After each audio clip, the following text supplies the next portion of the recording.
السلام علیکم۔ اہم خبروں کے ساتھ میں ہوں سیف اللہ خالد۔ عالمی مسلم مخالف پروپیگنڈا نے دنیا کو نفرت کی آگ میں جھونک رکھا ہے۔ امریکی ریاست ورمونٹ میں ایک نسل پرست متعصب امریکی شخص 3 فلسطینی طلبہ کو گولیاں مار کر فرار ہو گیا۔ پولیس نے حسب ثابت کوئی تبصرہ دینے سے گریز کیا ہے، جبکہ اگر معاملہ الٹا ہوتا یعنی گولی چلانے والا کوئی مسلمان ہوتا تو اس کو دہشت گردی کہتے دیر نہ لگتی۔ سینے اور پیٹ میں گولیاں لگنے سے طلباء کی حالت نازک ہے۔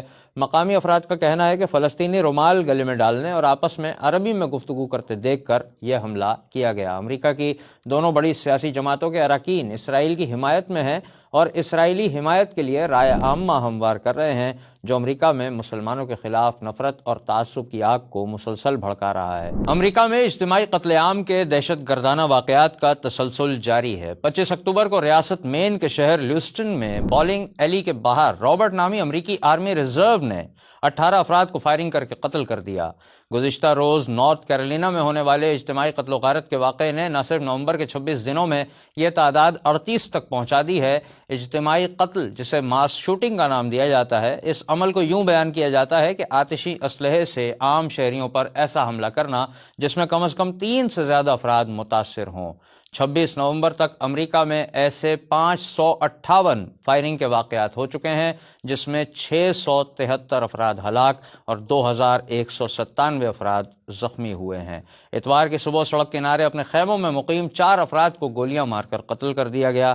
ریاست کی پولیس اس عمل کو قتل اور خودکشی قرار دے کر جان چھڑانے میں مصروف ہے، تاہم اس واقعے کو ماس شوٹنگ کے دائرے سے نکالا نہیں جا سکتا۔ امریکہ میں یہ سوال مسلسل ڈسکس ہو رہا ہے کہ اسلحے کو عام کرنے، اس کی فروخت اور استعمال پر کھڑی معیشت کیسے انسانوں کے لیے خیر کا باعث بن سکتی ہے۔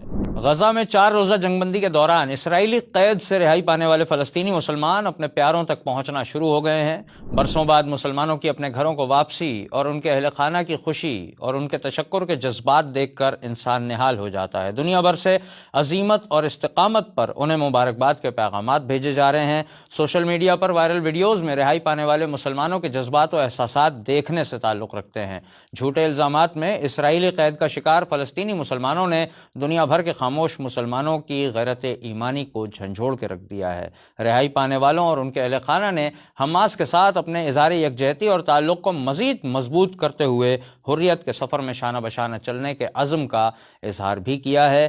حماس سے معاہدے کے مطابق پہلے مرحلے میں 150 فلسطینی مسلمان رہا ہوئے ہیں، جس کے بدلے حماس نے 50 اسرائیلی یرغمالیوں کو رہا کیا ہے۔ مزید جنگ بندی اور مغویوں کی رہائی کے لیے معاملات دوبارہ ہونے کا امکان ہے۔ فلسطینی میڈیا کی رپورٹس کے مطابق اسرائیلی قابض فوج نے غزہ میں جنگ بندی کی آڑ لے کر اب مقبوضہ مغربی کنارے میں متعدد مہاجر کیمپوں پر وحشیانہ چھاپے مارنے شروع کر دیے ہیں۔ پریشر ٹیکنیک اور اجتماعی سزا کے طور پر متعدد فلسطینی مسلمانوں کو شہید، زخمی یا گرفتار کر لیا گیا ہے۔ رام اللہ میں جلازون پناہ گزین کیمپ اور جابر کیمپ میں الگ الگ آپریشن کیے گئے۔